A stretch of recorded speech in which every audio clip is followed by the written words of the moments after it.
ห้อยวาจามามอบให้กองประชุมใหญ่ผู้แทนองค์คณะพรรคกระทรวงศึกษาธิการและกีฬาครั้งที่10ประพันธ์โดยไพวรนันทวงศ์กวดแก้โดยปริญญาเอกไพวันมาลาวงศ์การศึกษานำหน้ามีไซ91จึงบ่จงแจกพื้นบาดาลธรรมมืดมนทานเอ่ยวันนี้แสนเลิศล้ำประเสริฐสันสุขีกระทรวงศึกษาธิการและกีฬามีกองประชุมผ่านผลงานวางไว้1 สมัยสร้างศึกการศึกษาพ้นดิน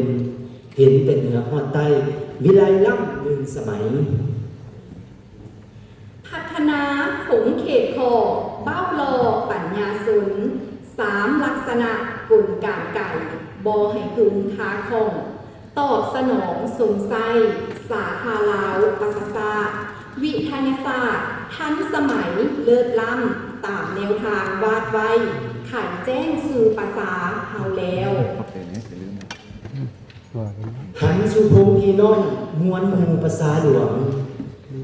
สาวทองพวงโฮมแหงแข่งขันเหียนหูครูนักเรียนเพียงเขียนแต้มสอนดีเหียนเก่งแน่หนึ่งเพียงภาคพื้นสากลกั้นอื่นไกลลักสำคัญแกนกาหรือซาเส้นเสียงโบเมนเพียนว้าจากฐานส่วนมือก็จำ5 ลักมูลนำมาใส่ผันขยายลงท้องถิ่นไทยก่อยินของหูสู้สร้างสืบสารดีแล้วเบิ่งแม่มวลหมู่เจ้าน้อยหนุ่มเยาว์วัยใส่สีขาวแวววาวงดงามตะการเด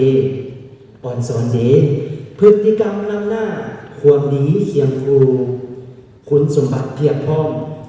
ถนอมตนคล่องแคล่วบ่มีแป้วบักแมงดกหาเสริมปัญญาเก่งกาพาคองคมเด็ดเจียละไนคือเพชรควรครูวิสาลัมมีกำลังแห่งกาคือพายสารสร้างใหญ่โบไหวเก่งบัญญาณขยันสู่งานมีรางวัลมากล้นเหรียญใหญ่เหรียญคำการกีฬานำพันเขาแห่งปัตตภีพึ่งอาคารเฮียนเสถียรยั่งวางกลไกสลาดบ่อาจม้อนมุนมั่งทลายสิ้นเสื่อมเสียได้ดอกนะเอาความงามเทียบพร้อมเคียงคูความสำนานวิสาการเล็งเห็นครอบครองขัวไว้ทำอันใดก็ดีล้วนลิงลายสวยเด่นเป็นผลงานเลิศล้ำสู่คำซาดภาษาลาวแล้วผู้แทนเอ๋ยกองประชุมเทื่อนี้แสนมีมากความหมายขอทรงพรใส่หาโศกใสมาคูณคำอย่าได้คูณคาข้อการงานไหลเรียนสมประสงค์มุ่งมั่นตามความฝันเขียนใบมีไซก้าสง่างามเท่าเนือขอให้ทานแข่งแกนกาโลขาหางไก่หมียาได้มีโพยภัยมูมานมามานขอให้นำพาสร้าง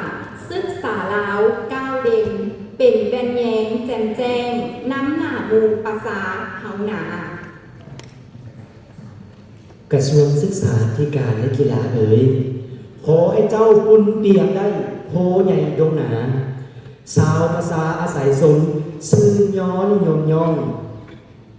ขอให้หอมหวนกุ้งคือจำปาประดับซาเป็นดังจันทร์ผู้ฟ้า